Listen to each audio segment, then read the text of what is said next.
Well, hello there, everybody. Welcome in. Thank you for watching, listening, being here for Harris After Dark, or whatever it's called, also known as the bonus 6th podcast episode that we do every single week with me and with Jim McCormick. It's like an extra Beatle, Jim. It's the BXP for the cool kids. That's what we call it. It's also the name of my next vaccine that I'm inventing. Wow. So it saves us from watching Patriot Raiders games. So that's what it does. Yeah. Wow. I need a big heaping injection of that this week. I thought it was going to be. I thought it was going to be the thing that maybe made our impressions of cats better. A vaccine against whatever that was last week. First of all, there's no solving perfect, right? So, I mean, I already got a call about being in Police Academy 7, so there you go. Wow. Incredible. Well, congratulations, and we'll never see you again. Because that's a moneymaker. What an idea. I'm in California. It's like Crocodile Dundee, like a sequel, you know? Like so. Yeah, something like that. Yeah, that would be... Whoever would do that, what a moron. Okay, so we're here to talk about week 6 in the NFL. We did well last week. We both posted a winning record. You talked me out of picking the Raiders last week for Monday Night Football, and for that, I curse your name. But gently, because I do love you, but still. At the over, I believe I gave people the over in the Jets-Dolphins game that came, Jets-Broncos game that came through just fine. We like that as well. I got an over-under I think I like today as well. In addition to us picking all the games against the spread. And, the whole point here isn't so much to we're trying to entertain you and just preview the NFL weekend. It's partly about handicapping and point spreads and stuff, but partly about not doing that and just talking. So let's get right into it. I don't actually have Dave Pyper. Do you want to tell me the name of the person who was correct in our posting last week, just live in my ears? Nilos took the Steelers, and I didn't take the Steelers, and the game was so frustrating to me because I watched it live. But congratulations, Nilos, for getting the Steelers correct, getting points at home against the Ravens, and then the Ravens. Congratulations for dropping 1,000 footballs. Can't wait to see you in London. The people of England deserve better. All right, so Jim, we're going to dive right in. We're going to talk about the Thursday night game, Broncos at Chiefs. I will tell you right now that every bone in my body is telling me that 10.5 points is too much, that I've seen these teams be close a million times, and the Broncos always put up a good fight. I've seen the Chiefs play with their food and lose concentration against teams that are far beneath them. I've seen all this stuff. This is the time of year where lines get a little exaggerated because we decided we know who's terrible and who's good. I know all this, and I don't know what I'm going to do. I'm going to tell you what I'm going to do later. But right now, it's close for me. The spread is, as of our recording this, Kansas City giving 10.5 points. Yeah, Kansas City is like they have like 5 DoorDash orders billed at once. They don't know which one to commit to, but they're going to probably just order them all. But I had this at minus 12. I also don't feel good about reading this game. Like you said, last year they played the Chiefs close. I believe they scored 28 and 24 against the Chiefs, but they also gave up like 34 and 38 in those 2 games. This defense is worse than that version. Not only is there a brain drain with the coach leaving, the defensive coordinator leaving, and then like the Fangio system's gone. More importantly, it's like Patrick Surtain and like nobody else. Like losing Chubb, I forget the name of the defensive tackle, Montre, who went up to Seattle. The point is, there's a talent drain. It's showing up. And really, Sean Payton's entered the house coaches of Denver kind of thing, where like he first of all, he looks like a mime in his first semester of Mime Academy. Like He's like trying his hardest to combine anguish with like disdain. It's like, I'm angry, but this isn't me, guys. This isn't me. I didn't pick these players. It looks like he's like ate a lemon that tasted like Russell Wilson turnovers, which to be clear, the Wilson family does have a citrus grove. So it's all coming together. Does Kiara perform at the citrus grove? She does, and that's actually part of what's like that's part of the strain here is that she's out there pumping out limonellas and citronellas and just and there's a little bit of a vitamin C issue with that family. He's got scurvy. There's stuff going on. So all right, well, this is a drama that I was unaware of, but it's good information to have. Did you see Sean Payton's face and what he must have said to Russell Wilson after the sack fumble?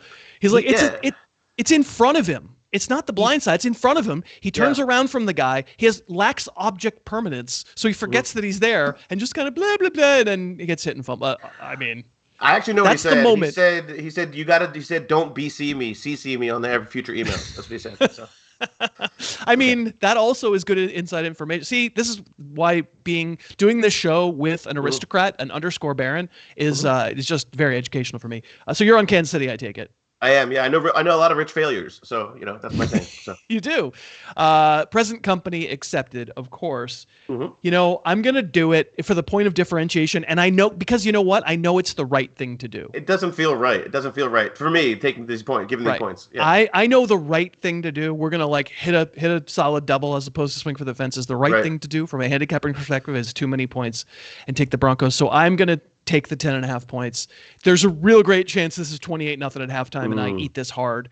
But, Jim, I'll just give you an example. In a big spread game like this at this time of year, when everybody feels like they've decided what's what, more than 90% of the actual cash money in this game is on the Chiefs. Yes, it is on Kansas City. It is. It's because everybody feels like when they're picking a favorite, they're picking the winner of the game. It's a little subliminal. I feel it all the time. Subliminal thing in the back of your head, and that's not what you're doing. There's just a lot of scenarios where this is closer, and I know the right thing to do. I know the spread's too high. I'm going to go Broncos, and I hate myself very badly. All right, let's do London. Shall we? The aforementioned Baltimore Ravens, truly a group of morons. They're in London.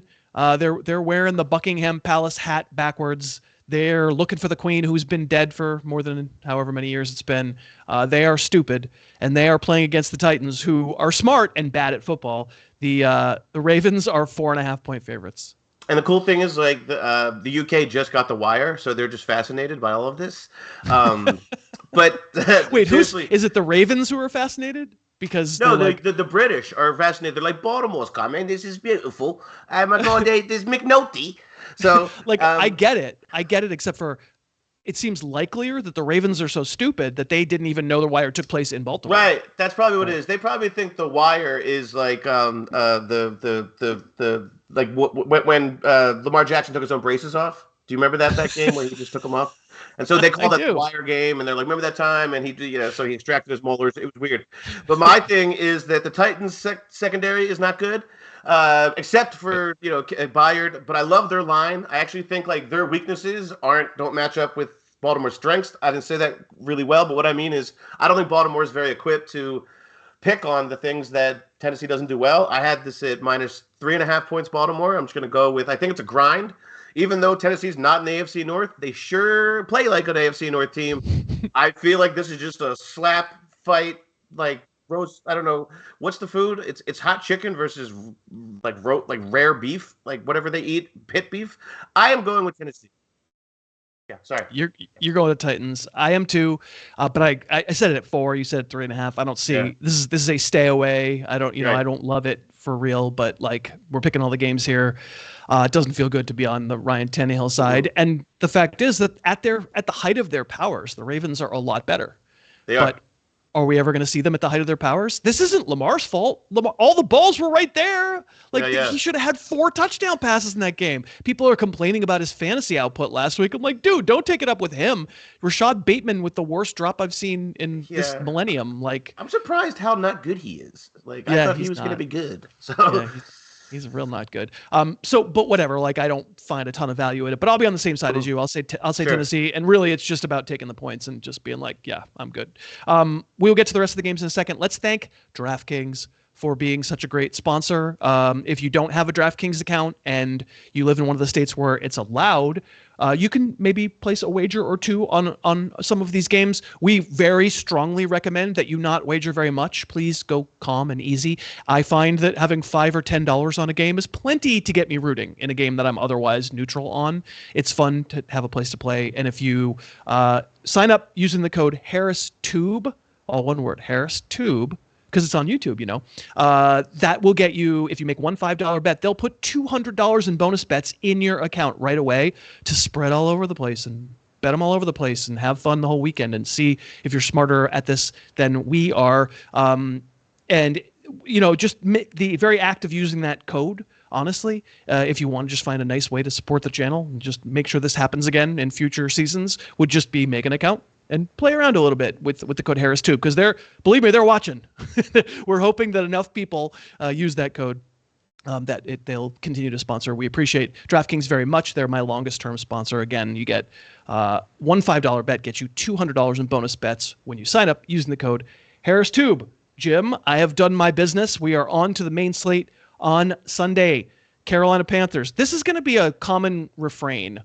Hey, it's a giant spread. Are we really gonna lay all these points? The Panthers are winless and stink. The Miami Dolphins definitely don't stink, but I'm not sure how good their defense is. At home, the Panthers are a 13.5-point underdog as of our recording this. Yeah, I don't feel good about any of these huge lines. None of them stand out. None of them feel that valid. They're all valid, but they priced it well, I guess. I had it at minus 13. So I'm going to go with Carolina here, I guess. Again, like you said before, Tua is great against the blitz. Carolina, that's not how they get home. They like to stay honest with Burns and, the kid Brown. Like, they have some talent up front.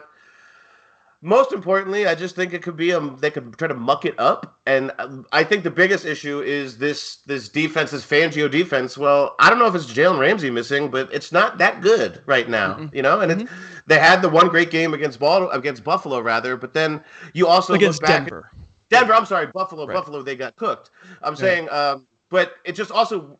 The reason I brought up Buffalo is last week you saw the agenda that the Jags had, and it showed that they're I know it's not the same game, but I'm saying that it showed that there's ways to get to that Buffalo team that Miami just couldn't, physically, they couldn't execute the same things. They don't have the same guys. So yeah, I just think this could be close enough, and maybe we see some Andy Dalton. That's my hope. So. It's by as I said in the podcast, by the transitive property, the Jacksonville defense is the 85 Bears now. I mean, it's like what I would do is I'd get killed in Street Fighter. I'd win once and throw it down and be like, I'm the champion. I got to go. So, yeah. All right. Well, that's the Jags theory. We'll get to them in a minute. I'm with you. It's too many points, and whatever it is, 13.5-point spread in week 6 is different than a 13.5-point spread in week 2. This is as the seasons go along, these spreads get exaggerated. It starts doing this. This is my technical reputations and and you start to get spreads that are just too wide. There are numbers, and I don't have them, but there are numbers that the people who know this stuff talk about where double-digit underdogs from week 6 forward cover 70-something% of the time. It's like the Thursday premise that you proposed, that right. The public is so convinced that winners mean covers, and it's just those are very different things, especially when you have to cover 2 scores. So, but of course, whenever you make a pick like this, I mean, I'm 2 out of the first 3. I'm got my finger down my throat. I'm disgusted. The 2 teams stink. You know that there's a humbling and humiliating loss that's hanging out there. And it could happen quickly. Your edge could go right away. It could be a pick 6 and then, a Mostert touchdown. You're like, oh, that's over that part. So, yeah. Yeah. But whatever. We're on the same side there. The Saints are traveling to Houston. They're coming off an easy road decimation of the New England Patriots. The Texans lost a game they should have won, and they did win, and then they blew it at the very end. The defense couldn't stop them at the very end, but that they kicked a lot of field goals. This notion that C.J. Stroud is some downfield warrior has kind of, at least for 1 week, proven to be a fallacy. It's not true.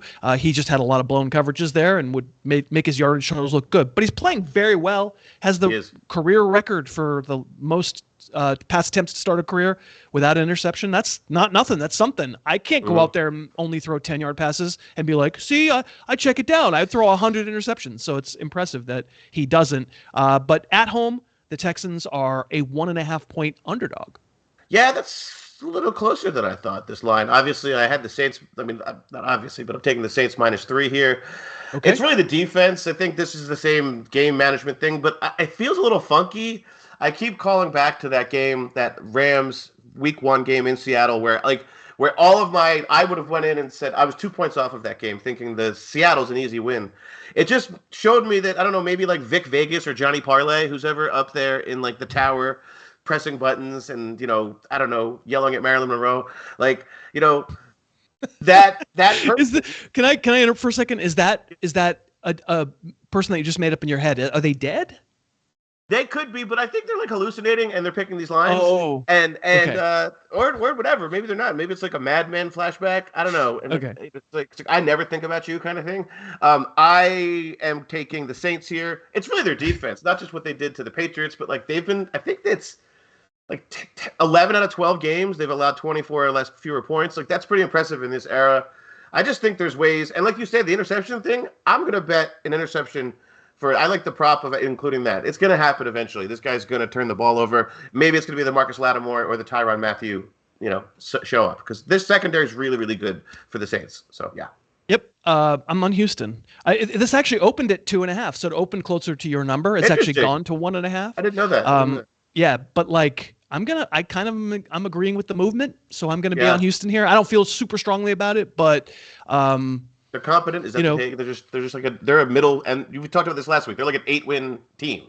Is that the idea? Sure, and so are the Saints. I think these teams are really close. I actually, when I guessed this line, I guessed giving Houston a 1.5 or so for home field. I called it even. So I think on a neutral field, I think the Saints are like a 1.5 better. Okay, right. And obviously you think more, and I don't think you're necessarily wrong. I think you're right about the New Orleans defense. You just very conveniently didn't mention the New Orleans offense because it's not good. No. If I were choosing between these two offenses, despite the presence of some great skill weapons, I might take Houston. Derek Carr's been garbage. Like he's garbage in this big win. Michael Thomas, Tyler Boyd with a jawline. It all got weird. Yeah. So anyway, I mean, it's all a way of saying I think it's a mismatch. I think it's close, but I have felt like my eyes have not deceived me. We won the game against the. Were you on Houston or Atlanta last week? I can't remember. I was on Houston. Yeah, me too. And so we won that one despite the loss. So like I'm gonna kind of continue to believe my eyes that the Texans are okay. They're not terrible. But like the kids are all right. Too hard on it. Commanders. They're coming off. What the hell was that on Thursday night?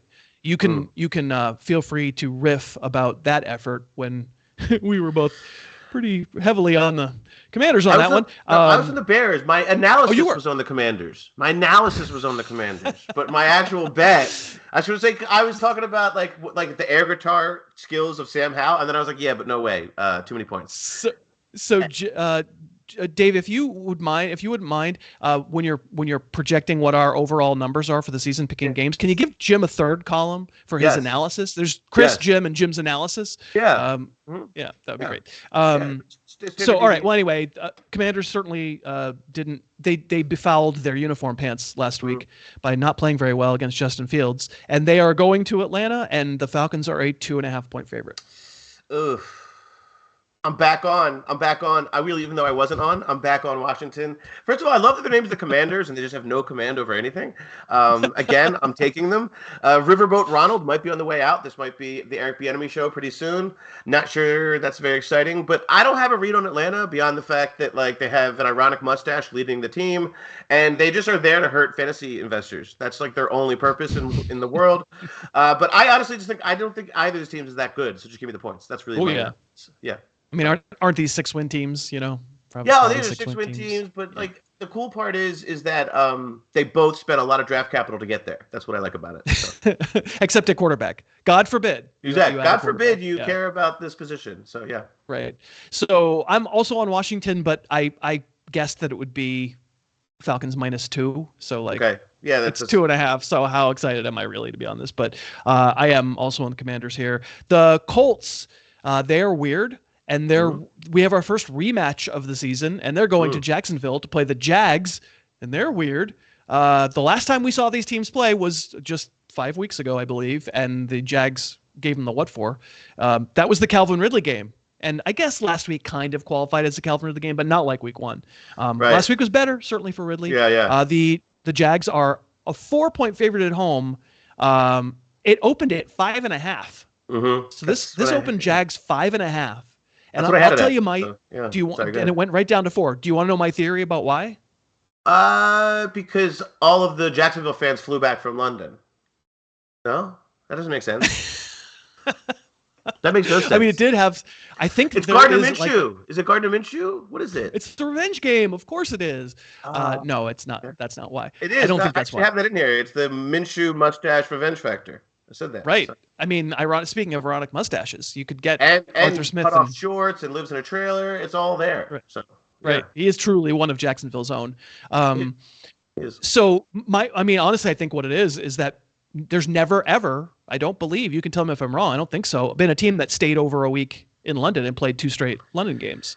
I think it's the first time in NFL history. Yeah, I mean, I don't expect you to encyclopedically just know that, but I believe that that's true. And well, I think the truth is the Jags came back midway through because they missed Chick-fil-A sauce. So, yeah. They came back and then went back to just London turned again. right back around. Yeah. But I do think the reason that the line moved so fast is that people are like, this is an unknown that's never happened in the league before. And they're not getting a bye, and we don't know what's going to do to their bodies, and yada, yada. They're going to be sleepy. Yeah. And so I think money came in on the Colts. That's why the line moved so much. When it was 5.5, I felt like I liked the Colts pretty well. Down at 4, I'm like, I don't know. Yeah. I'm on the Jags. I can't say that last week was some dramatic change. They still were the Jaguars in a lot of ways. They still had drive-killing plays. They still had penalties. They wanted to mess that up, but the Bills were like, we're going to help you out here. We're going to mess this up too. But the other thing was they really did get to – they're great. They have – look, the capital they've spent on the defensive line, it's not showing up in pressure, but they do stop the run. And I think the Colts are going to have to try to establish the run at some point, even though I'm not sure that's the smartest football. But the other thing is they don't have the horses to like beat you the other ways. I don't think they're not styles make fights. This whole team was built on this like Shane Steichen, Jalen Hurtsy, young Jalen Hurts, thing with Richardson. You said it last week. You're prescient that this guy's going to get hurt. Well, guess what? He got hurt again. Here's the thing. Trevor Lawrence, also, if he had a mustache, it would look like a Nordic guy trying to be a cowboy. His face is too long for it. It would look like Sam Donaldson or whatever pulled it off. This guy, was that Sam Donaldson? I think Sam Watson. What am I saying? I don't know. Sam Donaldson's a guy though, wasn't he a news guy like 40 years ago? Yeah, news guy. I was thinking of like, I don't know, man. I'll tell you. I don't know. I'm talking about some actors that I can't name. I'll text you in the middle of the night when I think of it. Yeah, no, it'll happen. But honestly, the Jags, they can force the game into Minshew's hands, which you wouldn't want. His hands are like very tiny. They're like this big, and so I'm going with. I think the Jags figured a little bit of something out. I don't know if it's going to like a continuum. Also, you said the Ridley thing. That happened because Kyer Elam is terrible, but it also happened because they finally started picking on weaknesses instead of just like for next man open. Like they had this equal opportunity thing. They started peppering their best player, and it worked out. So I think they had learned something there. Sure. I mean, they were peppering Kirk too, though. I mean, Kirk is the one who converted all the third downs. But no question, you're right. They found good matchups for Ridley, absolutely. And it was single coverage, which the Colts did all day long with a healthy scratch type corner. Yeah. Yep. Right. Yeah. So again, when it was 5.5, I probably would have been on the Colts. But now that it's 4, I think I'm on the Jags, which tells you that I don't feel super awesome about this. Really, I want to spend my time on this game. Once again, I believe last year on the show I asked this question: what dog breed does Trevor Lawrence look like? Because it's not a Greyhound, it's not a Saluki. Yeah. I can't. It's something very tell expensive. us down in the comments. Yeah, it's something tell very us down expensive. in the comments. It's just that very skinny, super skinny but long with the the back goes like this. It's called the long-browed freshman. The long-browed freshman is what it's called. I don't think that's what it is. There's some dog breed. I always want to say it's a Saluki, and I'm like, I'm going to tweet about Trevor Lawrence looking like a Saluki, and then I Google Saluki, and I go, well, that's not it, and then I never tweet. But it's not quite a Greyhound. Down in the comments, let us know. He finds truffles, by the way, just so you know. That's why he spent 2 weeks in England. He was out there just in the ground. He knows how to sniff a truffle out. So. All right, well, very good. Good job, Trevor Lawrence. All right, really like this game. I think it's going to be our funnest one to watch this week. The Seahawks are going to Cincinnati. The Bengals figured some stuff out, and by stuff, I mean Joe Burrow's calf apparently has regenerated some of its abilities. What do you think that sleeve they put on his calf when he's on the sideline? What do you think that really is? I think it has some of like Allen Iverson's DNA in it or something. Wait, that sounds gross. Something like that, though. It's some sort of regenerative power. That's not great too, because Allen Iverson was full of like Belvedere and Mountain Dew. Honestly, I think it's just tons and tons of steroids. So yeah. So, all right, it's a good game, especially now that the Bengals appear to have a quarterback who can move a little bit. The Bengals are a 3-point favorite at home over Seattle. Yeah, I had this right on there. This is a Chris special. I had this minus 3 Bengals, but I'm gonna pick the home team in this case. Not with any like strong whim here. It's just they looked Bengal-y last week. Like you said, he moved around the pocket. Pocket manipulation is always a word I like. Also, did you know that Burrow got in trouble as a youth for pocket manipulation? Very different at that time. Wow. Yeah, put it in his own pocket, but it was just still it was more like public lewdness than any sort of assault. But, all right, here we go. Bengals. Enough.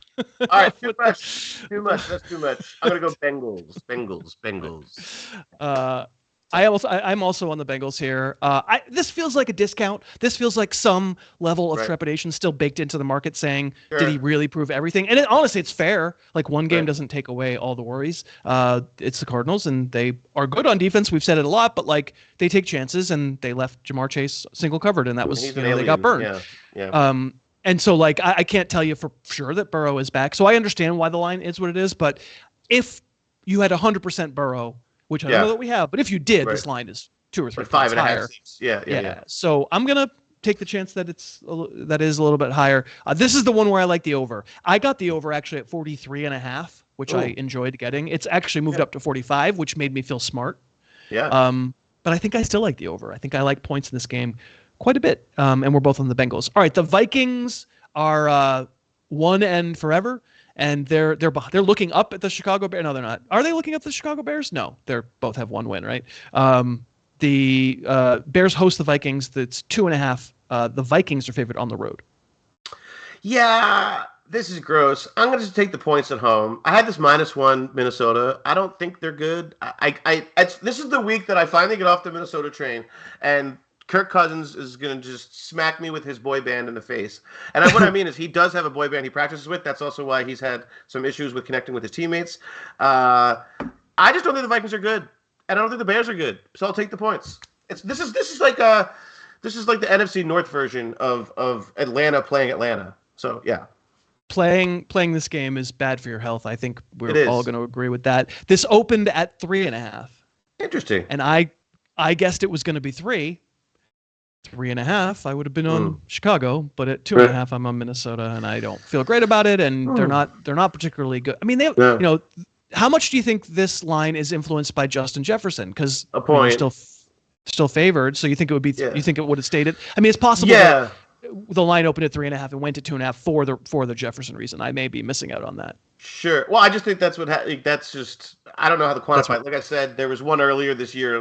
One of these Ben Fawkes, one of these like sports gambling reporters was like 0.85 points from some sharp told him that's what Chubb counted for. Well, this guy's the best skill player, maybe the most valuable non-quarterback in the league, so I just think it's a point. And so I'm going to stand on that. Also, I think that Justin Fields is still bad. So, yeah.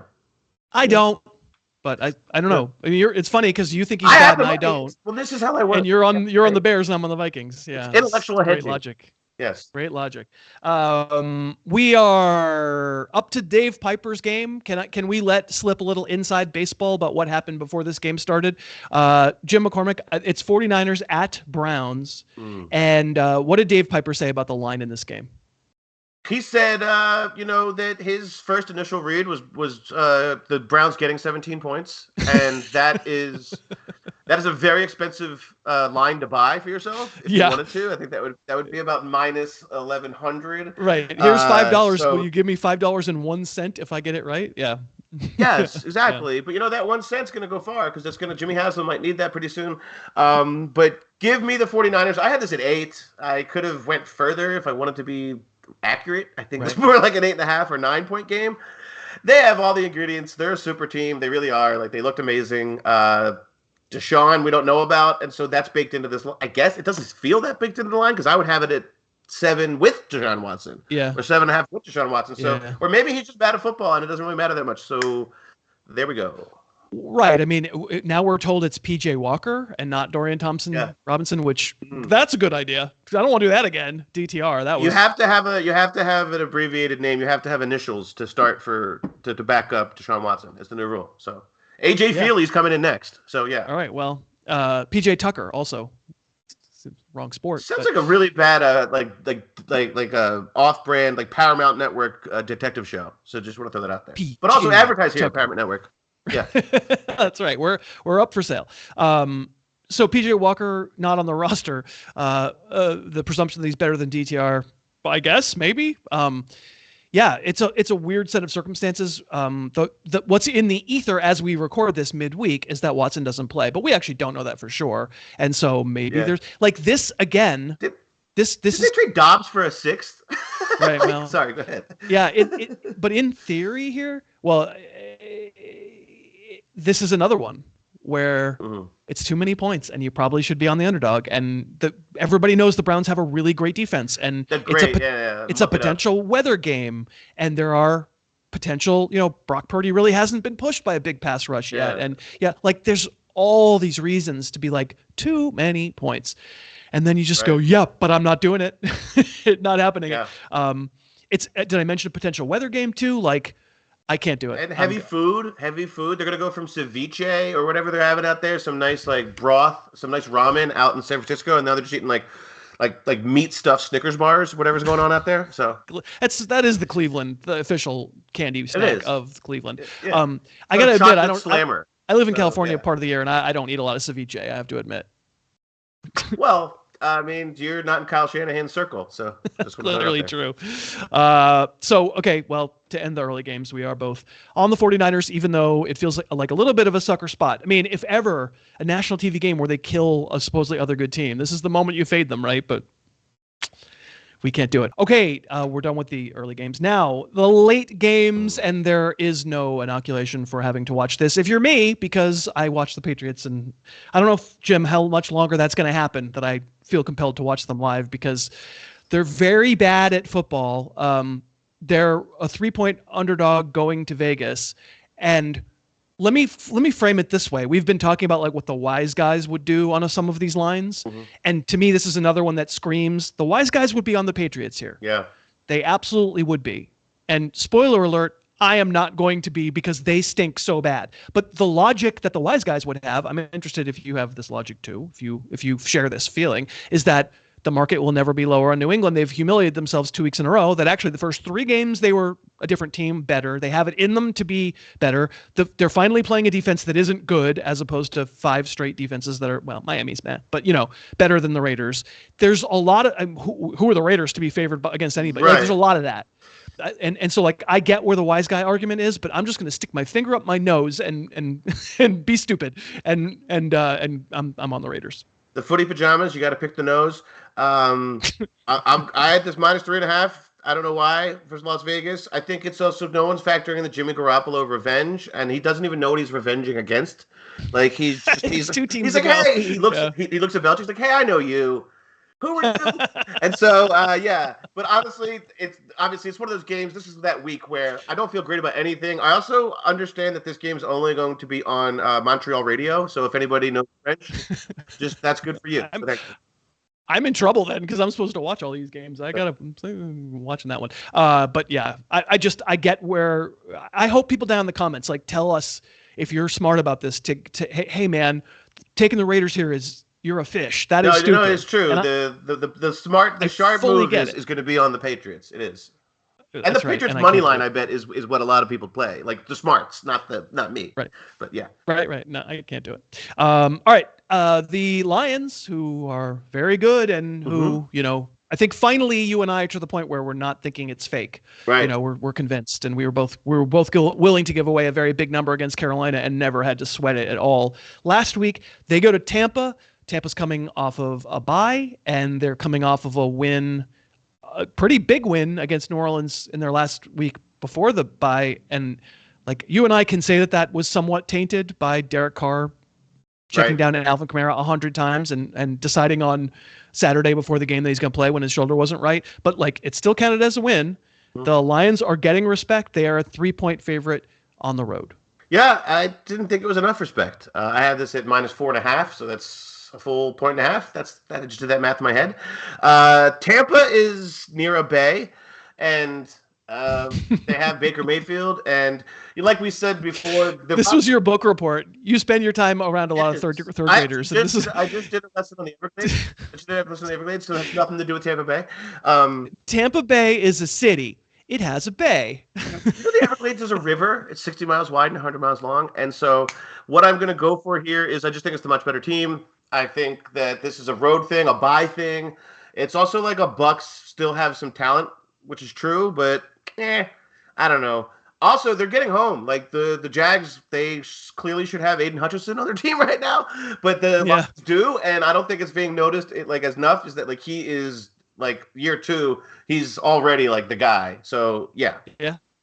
I had similar thoughts about it, to be honest. So I'm on Detroit pretty strongly here, which should certainly raise the red flag for everybody watching, because that doesn't always work out great for me. No. But I feel strongly. Yep. Nope. I feel strongly about the Lions. It feels like a really great matchup for the Detroit defense against Baker.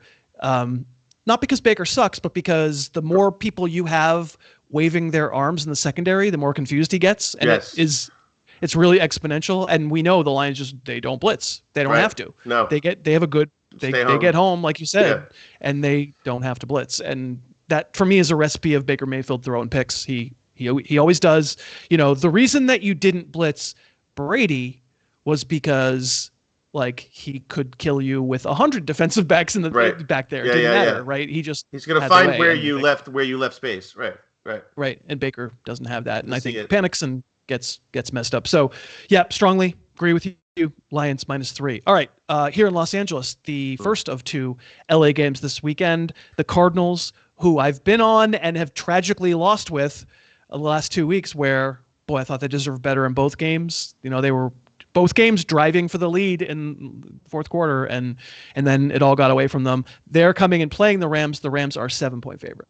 It's just too many for me still. It's just too many. I had it at -6, which obviously isn't some huge gap, but it was like a pretty confident 6. It wasn't like I didn't think that this deserves to be any higher.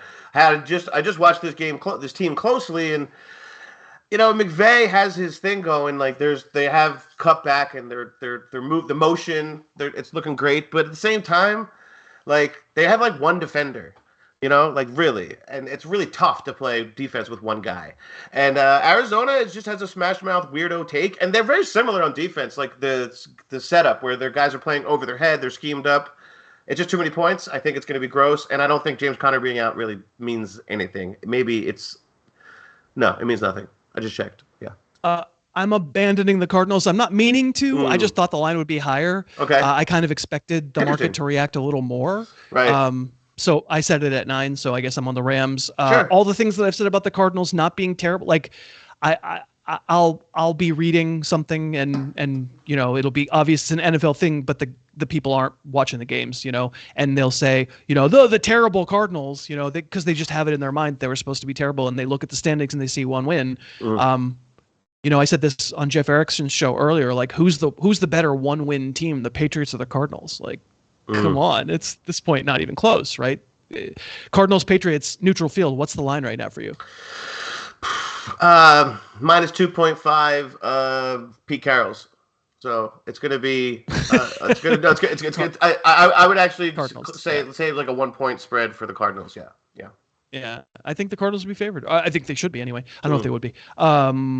So, but whatever. I'm doing the McCormick thing. I'm giving you all the reasons to pick the Cardinals. I love it. I'm picking the Rams. I hate this pizza. I'm ordering pizza. Thank you. Sorry. The Eagles are they're at the Jets. Yes. And this seems like a great matchup for Zach Wilson. This line actually opened at 6, and everybody got one look at it and went, what? And it went to 7 via osmosis, like before anybody could push the button. It is, as of our recording this, Eagles -7 on the road. Yeah, I had this at -9. I just think like you said, I think this line is waking up. Josh Sweat was incredible last week. Jalen Carter is maybe the best player on the Eagles right now. Like, he's really good. Like, he's wrecking games, and they know he's coming. He's being double-teamed. Both of those sacks at the end of the game that went to Reddick were really Jalen Carter, like, jailbreaks that, like, they just had to collapse on him. There was a couple plays where the guard tackled Jalen Carter, and they didn't call it. That's okay. But, I just think they destroyed. Plus, I have Devonta Smith behind me. He's right there. He's still 112 pounds. That's his actual real size and weight. But yeah, like I might talk about this game later. Is how I feel about it. Because Zach Wilson, you talked about Baker Mayfield. Baker Mayfield at least like gets national commercials at points. Like this guy's doing Safeways in North Jersey. Yeah, this could be ugly and in a good way for me. Like ugly Philadelphia. Like you're gonna marry her. Yeah. Ugly. I'm also on the Eagles. I also feel relatively comfortable with it. Things to be concerned. I mean, they're not a wagon like they were last year offensively. At this point, I think we're not expecting them to be a wagon this year. But they're going to have to win. EPA this week. If that you care about that, so. Yeah, but how did they feel about the red zone? Scrambling. Yeah, it was scrambling. No, it was scrambling. So the EPA was all jumped because Jalen made some scrambles, which added 4 points of EPA, which is like okay, but yeah. So I don't know if that's repeatable. So yes, I retract. Plus just a lot of field goals, wasn't it? And then the pick in the end zone, which was I think that was just inside the 20, so I'm going to count that as red zone. They're kind of a mess when the field gets compressed. They can't run as easily. The safeties can be up a little bit. They are a little bit of a mess. Tighter. But you know who's yeah. But you know who's a lot of mess? Who's that? Yeah, I mean they won last week, right? They but did. God, did Zach Wilson try to make it so that they didn't win? He tried so hard. He did. That interception was just. I mean, I don't like the play call particularly, but okay, you're being aggressive on 3rd and short. But boy, oh boy, can't throw that pass. Can't throw it. It's supposed to be. I don't know. It's supposed to be either a fade or a back shoulder or something, and he throws it inside where that's where the leverage is, buddy. You can see it. What are you doing? He stinks. The Kansas City game didn't change anything. He's bad. So I'm with you on the Eagles. The Giants. It's another one. It's another one where this time of year, if you're a double-digit underdog, you usually cover. But they're going to the Bills in a national TV game. Oh my God, we got to listen to Tirico and Collinsworth on this the whole night. Trying to pretend it's a game. It is the Bills -14. Just for everybody, again, this is also a game I'm gonna listen to on French radio, just so everyone knows, because they'll be like Sacre Bleu, Daniel Jones. He might not play, right? As of our recording this, we think he's gonna, but he hurt his neck last week. Very long neck. But he's gonna do the Derek Carr thing, where he just reads a couple Bible verses, eats some Wheaties, and just gets there. I mean, the good ones. I'm taking the points here. I had it at -13. Buffalo. I mean, the London thing means nothing to me. I don't know how to factor that, but I do think that they're a variant, volatile team. They're up and down, like good Josh, bad Josh. Diggs breaks something every week, not a body part, but we talked about it earlier, like a Microsoft Surface. Careful, yeah. Geez, let's not get him hurt too. No, right? That would be terrible. But yeah, I also wanted to point out, since you mentioned the Eagles kicker, that he has outscored the Giants this year. Thus, I'm taking the Giants. So yeah. Therefore, the show, like, we have to have a Harris weenie moment in the show. This is it. I called this line of 14. Right. I nailed it. Yeah. So I'm not. You get to get out of the Battle of New York. Sorry. There's no question in the world that once again the wise guys are on the Giants here. That not because the Bills lost last week, although part of the reason they lost is why you'd be on the Giants here is because they lost half their defense. Right. They're now without a really, really great inside linebacker and their best corner, and a lot of other guys are nicked up too. Right. So can the Giants take advantage of it? Another one where if you're on the Giants, it could go bad. It could be 31-0 at halftime, and you're like, oh, cool, that's how I spend my money. But yeah, I think I can't make myself do it, but the smart bet here is on the Giants. All right, Monday night game, relatively entertaining. It's the Kellen Moore Bowl. It's the Cowboys coming here to Los Angeles, and first, before you pick anything else, what's the percentage what's the Cowboy fan, Charger fan percentage in the stands for a national TV game? 80-20, and obviously in favor of the Cowboys here, at least. My favorite part is that Kellen Moore and Mike McCarthy, like when they would get mad at each other, no one could tell because they make the same face for every situation. It's just, they just like the waiter's like, "Are you happy with this?" And it's the best meal of my life, and it's just. He looks like he's in the bathroom. But yeah, also like Kellen Moore's revenge face is the same as eating pie face. Like, and I've seen him eat pie before, blueberries everywhere, but same face. I'm taking Dallas. Just because I have. Is it the blueberry factor? Is that why? It is. It's a little bit of antioxidants. Dallas. Also, my favorite part about Dallas is that afterwards, Dak will just say the most honest thing ever. He'll just be like, he said I had that going much differently in my head. That San Francisco game, and I was like, well, I'm sure everybody did. besides the 49ers. But I'm going to just give the points. I'm guessing that they stayed out there, too. They weren't allowed to come home, is what Jerry said. So they've been staying in a Best Western, and that's the Best Western, not the second Best Western. Right. No, actually, they're just around the corner. Right. They're here. They're in my apartment. Yeah. The Cowboys. They're staying here. Yeah. Welcome, guys. Also on the Cowboys. Maybe it's just like I think Mark McCarthy is bad, but I don't think he's Secretary of Transportation bad. Yes. Okay. Yeah. I don't think he's Brandon Staley bad. That guy's bad. Yeah, he's like, bad. He's terrible, and I'll just say, in a close game, I guess I'll take McCarthy. Oh, that feels horrible to say. Honestly, like now it's a good roster, and they're still. I think that's a respectful line. I don't think anybody's gone because the Cowboys lost. That's why they're quote unquote only a 2-point favorite in LA. It's a respectful line. I said it at 3. Like I think that's like not a Cowboys are undervalued kind of line, but yeah, I just think they're just going to be a little more together. They got to play like the really together teams for you to see them like truly give you the Jerry Jones post facial surgery look where you just everything starts hanging out, all the corpuscles and stuff. Like Ed McMuffins drop out of his neck. Yeah. Right. Exactly. So we're both on the Cowboys there, and that's all right. So we've been through the 15 games for the week. Only the Packers and Steelers are off. Jim, we have to pick a best bet. Mm-hmm. I'm terrible at it, but you're pretty good. Who you got? Yeah, I'm going to go with the Eagles. Again, it's just a strength on weakness thing. I think they're going to just be in the backfield all day within seconds, and that's not great for Zach Wilson last time I checked. So, yeah. I am torn between that one and the Lions, and just for the sake of getting them wrong every single week, I'll move away from you and I'll take the Lions -3 in Tampa. I like the Detroit defense against the Tampa offense matchup, which means everybody out there should get Mike Evans in their lineup because I'm always wrong about my best bet, but that's how I'm feeling right now. So I will take the Lions. But what do you all think down there in the comments? Please type in your favorite thing. Point spread. Tell us. I won't forget to ask Dave beforehand. That was me forgetting to ask. And we'll have that ready to go for next week's show. Want to thank Dave for being patient with me today because I did screw that up. And also congratulations, Dave, because he's about to have a baby. Down in the comments, you can name Dave's baby. That would be his last name is Pyper, Pyper. So, but go ahead. Pyper at the gates of dawn. That's my thought. Dawn Pyper. But all of you should tell us down in the comments what his baby's name should be. So thank you to Dave. Thank you to you for watching. Thank you to DraftKings for sponsoring. One nice little thing you could do if you don't have a DraftKings account is sign up using the code HarrisTube. It will be noticed, and maybe we'll get to make the show again without having to beg. And thank you to Jim McCormick as well. Jim, nice job. Thank you so much. I mean, this is the first time I was complimented this week. Thank you. So. Well, you are working with 7-year-olds, 8-year-olds. So we forgive it. They love correcting you. It's the best. So it's my favorite part. So. All right. Well, thanks to everybody. Thanks to all of you again for watching, and we'll see you next week.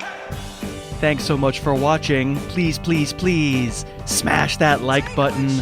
Write a comment. Tell us who else you'd like to see us review film on. And of course, best of all, please subscribe to our channel and then click that little bell above the subscribe button and you'll be notified whenever we post a new video.